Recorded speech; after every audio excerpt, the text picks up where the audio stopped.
Hi, everybody, and welcome to another edition of the Southern Fried Podcast. I'm Rex Nelson of the Arkansas Democrat Gazette. Appreciate you joining us again, and appreciate an old friend. I guess old is the operative word now. We both are getting old. Michael, we've been at this a long time. Michael Marion, the manager of Simmons Bank Arena since the day it opened. I have to ask before, because you've got a lot going on, and I want to talk about that, but I have to ask, when you moved to Little Rock from Tupelo, Mississippi, did you have any idea, I'm going to spend the rest of my career doing this? You know, you never know in this business. I laugh and say some of my brothers and sisters that run buildings should have been Methodist preachers because they move every 5 years. But I was, fortunate when I got here that, we got a great board, a lot of community support, and this worked out really well. And, I've had some opportunities to go other places, but, the grass is not always greener. Nope, it's not. And, I love Arkansas and love being here. I'm a good Southern boy, and I've had, as I said, I've had some offers in some faraway places, but I just soon stay right here. Of course, you got here, construction going on. The arena wasn't even open yet. Let's go back. You were managing an arena in your home state of Mississippi, and what attracted you to Central Arkansas in the first place? Well, when I was an agent in Los Angeles, that's what I did before I moved back to Tupelo. For 6 years, I was an agent, and we handled some big artists like Tina Turner and Whitney Houston, a lot of different, Robert Palmer and Steve Winwood, a lot of artists, and one of the things that I noticed was that Little Rock was constantly getting skipped because the building was kind of small, it was older, it was not a real desirable place to play. Now, I know they had some big concerts at Barton. I'm not missing that, but you could tell the market needed a new building. Right. And so when I was in Tupelo, running the 9,000-seat building there, I got wind of the fact that they were building a building here. So at the time, the board had a contract with a private management company, and the man that ran the private management company used to run the summit, and I was his agent. So, the old connections thing there, with 1 degree of separation. So I called, his name was Mike McGee. I called Mike and said, Mike, I'd be interested in this job in Little Rock because I think real potential there. Yeah, there's a lot of pent-up demand there, I really think. So, as I said, he and I had gotten along really well, and he was he was interested in me. So he hired me and moved me here, and come April, it'll be 25 years that I've been here. Wow, 25 years in April. I remember, the excitement around the construction. Time really, really flies, I guess, when you're having fun. And the thing that has always amazed me, and I'm not just blowing smoke at you, Michael, is your ability to get shows that generally even wouldn't be in this size market. You've just seemed to have had a magic touch over the past quarter of a century, and it continues. You mentioned those 6 years out in Southern California as an agent. How much did it mean to build those contacts? That has to be key, I would think, to have industry contacts all around the country. And you're right, Rex. That was very important. And, as far as our market, I like to tell people we pretend we're bigger than we are. Yeah. And, we punch above our weight. We absolutely. And that 6 years as an agent, I got to know a lot of people, establish a lot of relationships. And, they say there's two things that matter in this business. It's relationships and money.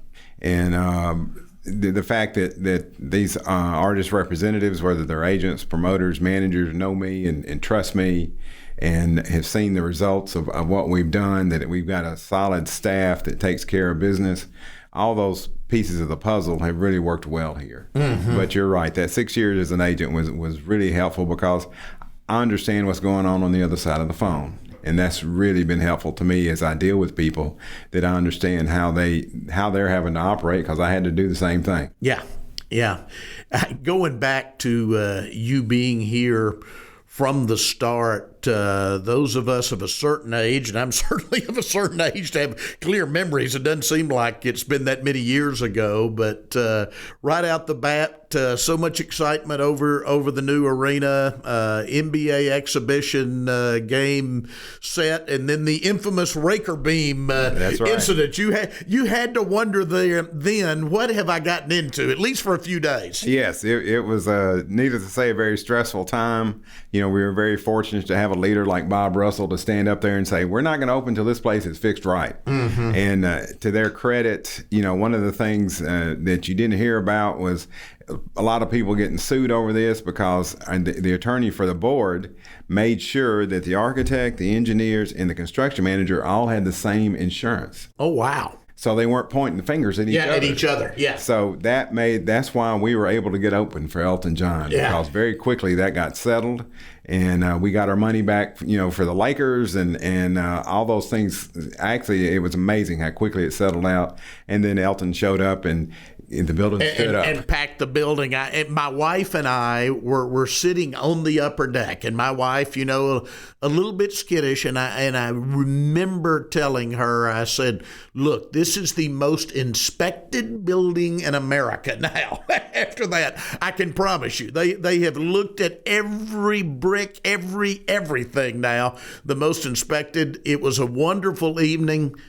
Elton comes back on his farewell tour just recently. You've kind of come full circle all these years. Absolutely. Full houses for both events, by the way. Yes, absolutely. And Elton acknowledged that he opened the building and was glad to be there. And, and one of the funny things was that the day after Elton, we did Jeff Dunham. And Jeff Dunham came out, and, he does a little stand-up before he brings out his puppets. And he said, "I just want to thank Elton John for opening for me." So, yes, that was certainly an exciting time in getting the building open, and we marched on down the road, and we've had a good solid run, I think. You really have, and I want to talk about the present, because coming back strong, but I do want to, we've got to go back to the pandemic and how you survived that. Let me start with this, and that is, of course, we passed a temporary countywide tax that was used to build the arena. Now, there was no tax passed for ongoing maintenance and operation. So that has always, these past 20 plus years, Michael, put the pressure on you. You've got to make money, don't you? That's right. We started out with $1 million reserve, and thinking of COVID, the thought was, well, that $1 million was for a rainy day, but of course COVID was a monsoon. It was worse than a rainy day. Yeah, that's a different story. But to your point, over the years, what we've tried to do is the years when we make money, we get to keep it, and we invested in the building. So that, we didn't want to have a situation where 20 years later we go to the taxpayers and say, "Oh, we need $20 million, because we got to get all this stuff fixed." We tried to fix it as we go along and improve it. And of course, the naming rights deal was really a fantastic thing, because if you remember, Alltel gave us all that money 2 years before we opened, and we used that money for construction. So for 20 years, we didn't get any money for naming rights. But then Simmons came along, and now we're getting $650,000 a year from them, and we're using that money. You notice the new skin on the building. Oh, I was going to tell you, Michael, you got tired of me and others complaining about that dirty white roof, and I've got to tell you, both inside and out, I'm being honest with you, I don't think the arena's ever looked better than it does right now. Well, thank you. We over the years, we've replaced some tiles on the floor. We've painted. We've done a lot of different small things, that add up over the years. But putting that skin on the building, but that money that we're getting from Simmons has really made a difference. Obviously, it made a difference during COVID. Kudos to them for going ahead and paying it, even though we were closed. But that's what we wanted to make sure, that this building is good for another 20 years. And, that's what I keep reminding my staff, is that we need to look at the building with fresh eyes. Yeah. Let's not keep stepping over the same things. Let's pick them up. Let's see what we need to do. You may have noticed our concession stands. We've decorated those. I have. Just little things like that make it look fresh and newer. You have done that. And talk a little bit about the move toward, more private club type opportunities. That's something that seems to me that has changed in the industry in recent years. Absolutely. This is something that we learned from our brothers and sisters that run these NBA and NHL buildings, that people want a premium offering. They want not just a ticket, but if they have a chance to do something extra, they want to do it. And so we have our Vibe Room, which is a 400-seat area back at the back of the building. If you buy that ticket for $25, you have an exclusive entrance. It's not early entry, but it is an exclusive entrance. Right. And then you've got an exclusive bar there. We get the top selling piece of merch and put it there, so you don't have to stand in the merch line.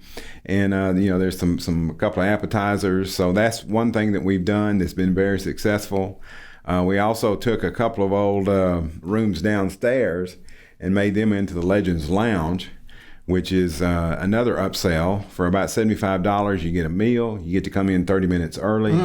Once again, the merch is there. That meal includes some certain drinks. And so it's just an opportunity to come and have a nice meal, be at the show. And that one sells out pretty regularly. So, and to your point, you go to these NBA, NHL buildings, and they've got premium offerings everywhere. All over the place. Absolutely. So we followed in that, and our finance director, Jared Lillard, really led that charge for us to get that done. And it's worked out really well. Let's get back to the pandemic. How on earth did you survive that? I mean, we're looking at 2 years ago now. When the world shut down in March of 2020, sports events started canceling. Of course, all the concerts canceled. Describe kind of, what you were dealing with then, and how you made it until the present, as we now are pretty much getting back to normal, thankfully. Yes, I'll never forget March the 13th. We had Toby Mac coming. That's right. He had unloaded, and they were set up. Well, the trucks were here. Yes, they were unloaded and ready to go. And the promoter and I were sitting in the conference room watching TV, and the president declared a state of national emergency, and we looked at each other and said, we can't do this show. Mm-hmm. So we didn't, and then everything shut down. As you know, we don't get any money from the taxpayers, so we laid off people, we furloughed people, we cut salaries, did all those things that businesses had to do in order to survive. We had that, as I mentioned, we had $1 million reserve fund, and we're very thankful that come September that Simmons paid that naming rights money. So that certainly helped us. And then about that time, they made entities like ours, because we were not a bit, we were quasi-government. Right, exactly. And we were originally not eligible for PPP, but they changed that, and we were. And certainly give kudos to our congressional delegation for helping out with that. And then they came up with the shuttered venues, which was a grant program from the SBA. And we certainly qualified for it. And so that got us some money. So that all of that gave us breathing room to keep going and to hang in there and hang on to the people. That was the other thing I was worried about, was just hanging on to the folks that we had, because it's a pretty specialized business. Mm-hmm. So it really is. We were able to get that shuttered venues money, and again we had furloughed people. We had what we call Mow Monday, and I had my senior staff, the head of the box office, the head of operations, everybody that's our finance director. We were all out there mowing the yard. I mean, I was behind a Honda self-propelled lawnmower, mowing the loading dock. Yeah. And so that's just kind of what it took. We cleaned up our own place. We let go of all the temporaries. Right. And so, we were handling, vacuuming the office and whatever it took. And that's what it was. It's just whatever it took. And Mow Mondays turned into it was a good workout, that's for sure. It sounds like it. Well, it appears, as I knock on wood here, that you have survived. Before I talk about, because you've got some big upcoming shows coming up, I want to talk about recent shows, because ever since late last year through the start of 2022, well, you've been packing them in with some good crowds, haven't you? Yeah, we had. Our first show was in June. We did Mike Epps as a comedy show. It was socially distanced. So that was certainly interesting. We used the whole building and had 4,000 people in it. Yeah. But they were all 6 feet apart. And then we did the same thing with Disney on Ice. And then, then in August, things kind of started rolling with Foreigner and just, a lot of different shows. And as you said, it seems like, the business is coming back. Certainly Omicron scared us all.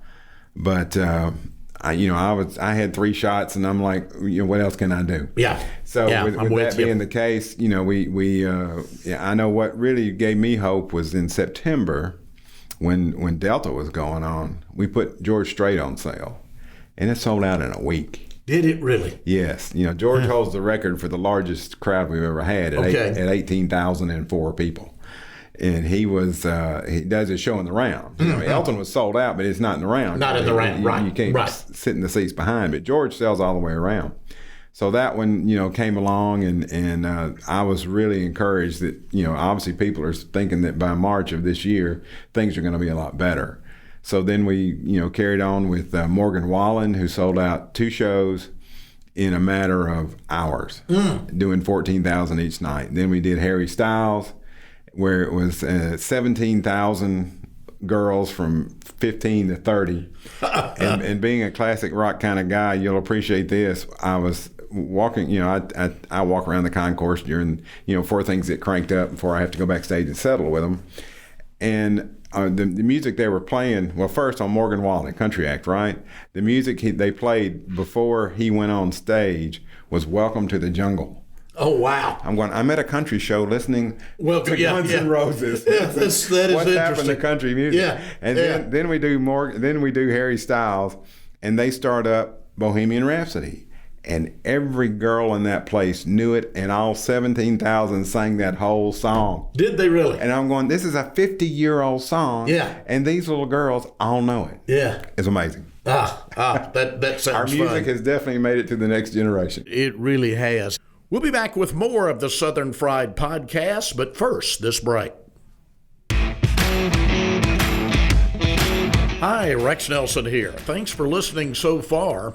A lot of the topics we cover here on the Southern Fried Podcast and many more can be found on the pages of the Arkansas Democrat-Gazette. If you'd like to support this great newspaper's commitment to bringing you the latest in Arkansas news, sports, and entertainment, consider subscribing to the Democrat-Gazette today. With your subscription, you'll get a digital edition of the newspaper every morning, along with the latest news and updates delivered to you on an iPad, provided at no extra cost.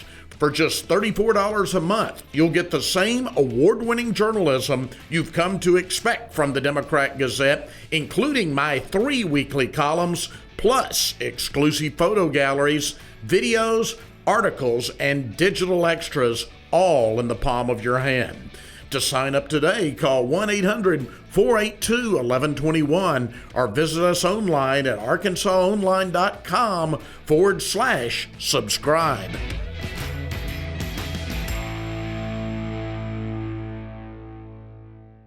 Welcome back to the Southern Fried Podcast, a production of the Arkansas Democrat-Gazette. It seems to me that there is a lot of pent-up demand. You mentioned the big crowds for these recent shows. You've got some huge shows coming up in the spring and summer of 2022. Talk a little bit about the rest of the year. Yeah, we've got and thinking about, and we did Reba, and I'll be honest with you, I knew she'd do well. Gosh, she did 13,000 people. I mean, it was amazing. But, we had 2 weekends where we had Elton, and then we had Jeff Dunham, then we had JoJo Siwa, which I know you're a big JoJo Siwa fan. She's a YouTube star. Yeah, you're going to have to tell me. And every old uncool guy sitting here. Unless you have a 10-year-old and little girl somewhere that's related, she knows who JoJo Siwa is. But we did that show. And then the next weekend, and this is talking about COVID and what we have to deal with, the next weekend was going to be Globetrotters, Alabama, and the comedian, I'll think of his name in a minute. But 2 of the guys with Alabama got COVID. Oh, wow. So we had to reschedule. Yeah. And so this is kind of, you remember Elton? You were his first show back after being off the So that's kind of tour.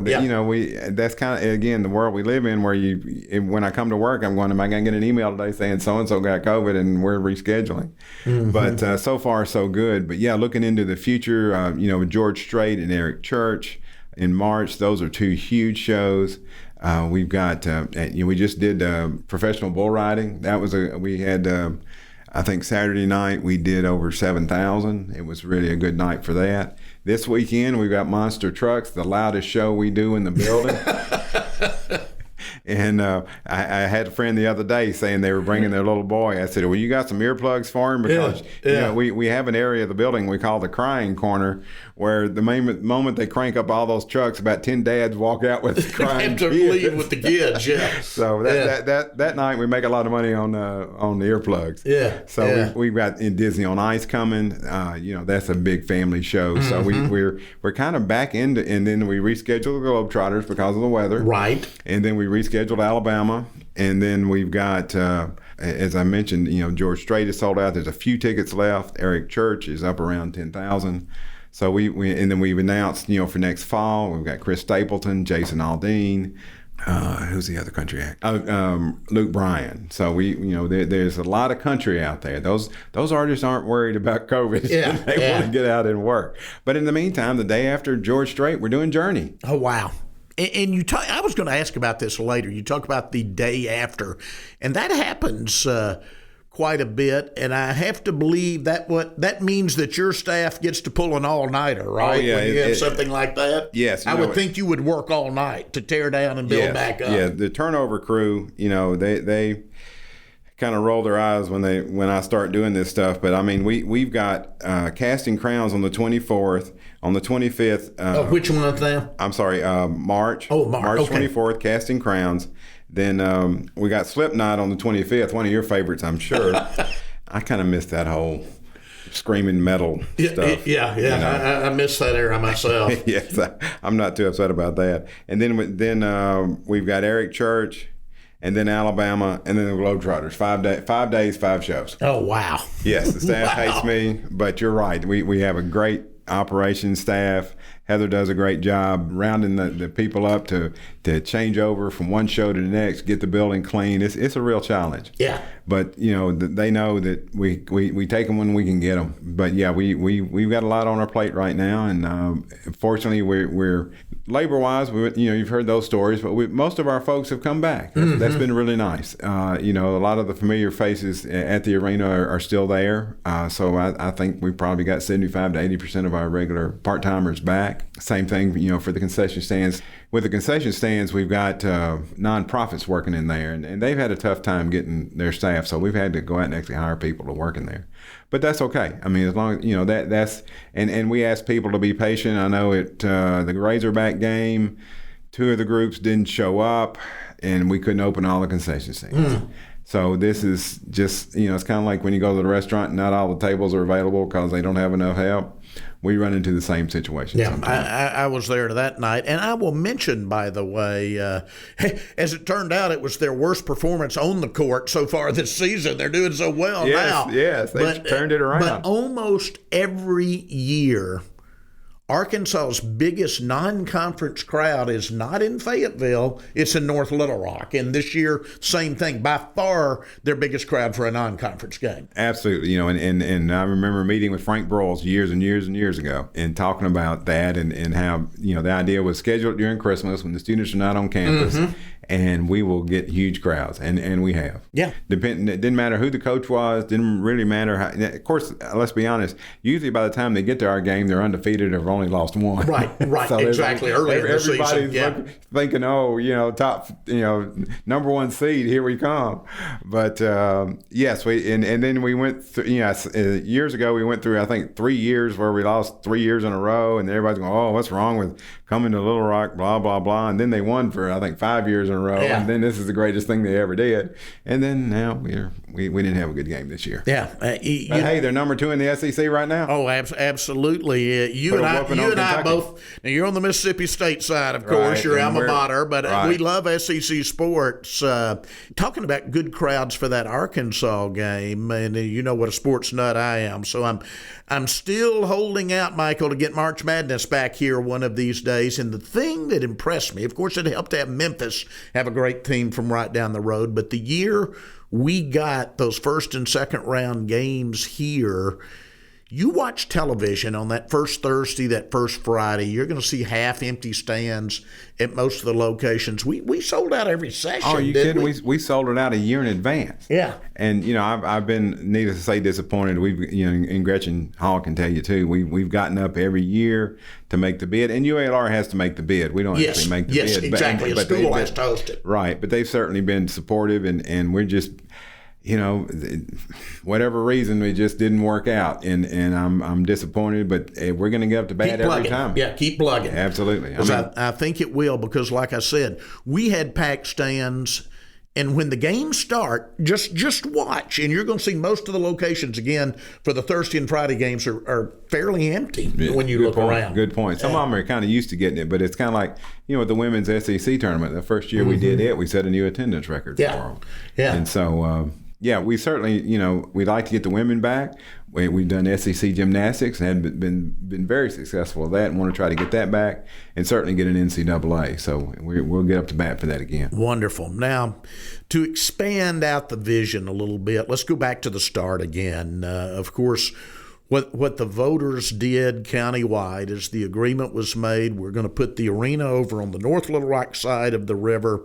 We're going to expand the State House Convention Center on the Little Rock side of the river. We need to act as one metro area.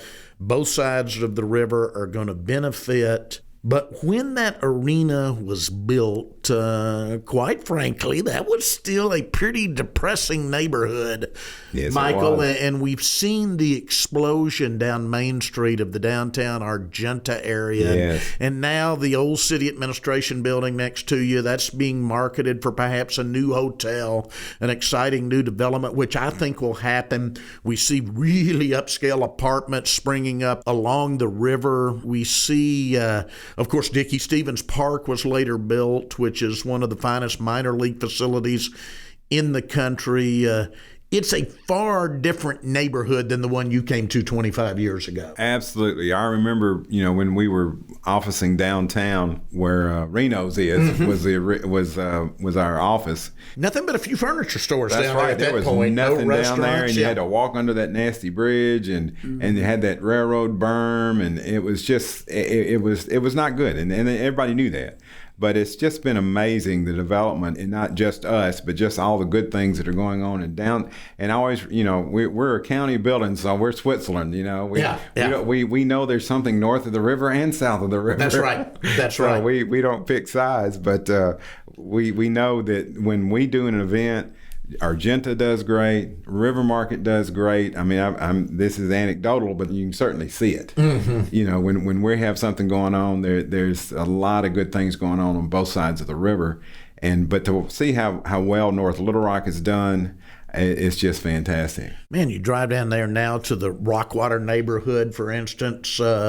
The riverfront in North Little Rock has become a very cool place to live, frankly. Absolutely. Yeah, I just, in terms of, I think about the vision that Buddy Valines was certainly, fundamental in getting this all done. I really think we've delivered on what he promised in terms of the event load, in terms of what it's done for both sides of the river. So I feel like the promises that were made have really come through on this. How's the 30 Crossing project affecting you, if at all? Not really. We've been to a number of meetings with the highway department people, and of course North Little Rock PD, who is another great partner in all this. They have taken real ownership of that building. They never want anything to happen there that people say not come. And so they work closely with the highway department, But probably the night of George Strait, they're going to close a lane or something. Just Murphy's Law at work. But they've certainly been sensitive to what we're doing, and it has not interfered in our minds. When we send out our know before you go email, we remind people there's construction all around us, and you never know what's going to go where. But honestly, that new Texas turnaround they've got, that kind of temporary one, that's worked out all right. And I don't know about you, but I find most folks, they figure out how to get there if they really want to see it. Well, I was going to say, again, going back to those early days, more than 2 decades ago, I remember everybody, where are we going to park? Where are we going to park? And they were worried for that Elton John show. And within weeks, if not maybe months, people figured out there's plenty of parking around. And I have always said, Michael, I spent 4 years in Washington, D.C., walking to work, walking everywhere I went. And I've always said, Arkansans just need to learn to walk a couple of blocks. It's good for you. And it turned out all those parking concerns weren't a concern at all. You are so right. We were talking about that the other day with someone, and I said, parking is just never been a problem. Everybody figured it out. Mm-hmm. And the nice thing about, some people said, well, why don't you build a big parking deck? One, they're not cheap. And number two, I'd rather replace the roof than build a parking deck. Because, exactly. The nice thing about our parking situation is it is spread out, so that when people leave, you can get out pretty quick. Mm-hmm. You think about when you're in a parking garage, you're stuck in there. Yeah, you really get are. out one way. Oh, yeah. So it can be hours in a parking garage. Right. So, that parking, and there's plenty of free street parking around, and even with the growth of North Little Rock, there's still plenty of parking. So that's just, and again, I can say that, when people are unhappy about something, they let us know. But parking just has not been an issue. Yeah. Well, hopefully you're not going to retire on me anytime soon. Hopefully you got some years left in you. Absolutely. I'm loving what I'm doing. As my late mother would say, I won't tell anybody your secret. You do this for free. But I have a lot of fun at it. I've been doing it 45 years now. Wow. I'm still, I go out and I see that big crowd and I just get a rush and really enjoy it. Yeah. What should we look for in the next 5 years or so? More of the same? More big shows? More of the same. I hope we'd like to get up to bat for some of these sports events. Concert-wise, the thing I want to remind everybody is I can know a lot of people and they can enjoy our staff and appreciate what we do, but if people don't show up, right. So this has been a solid market, a solid secondary market. People show up, they buy tickets. That's really what's, and I certainly appreciate the folks of Arkansas. And I'd like to think we're a statewide, not just Central Arkansas. We have people coming from all over the state when we do a big show. And the fact that they do, they have shown that this is a really viable secondary market. And to your point, it's sometimes we bump up and get something that normally you wouldn't. It's like Harry Styles. Exactly. That was a pleasant surprise. But it's because people know that this is a good hot concert market. Michael, thank you for all you do. Let's do this again sometime. This has been fun. Sure has, Rex. I enjoyed it. Michael Marion from Simmons Bank Arena. I'm Rex Nelson. Thank you for joining us for this edition of the Southern Fried Podcast.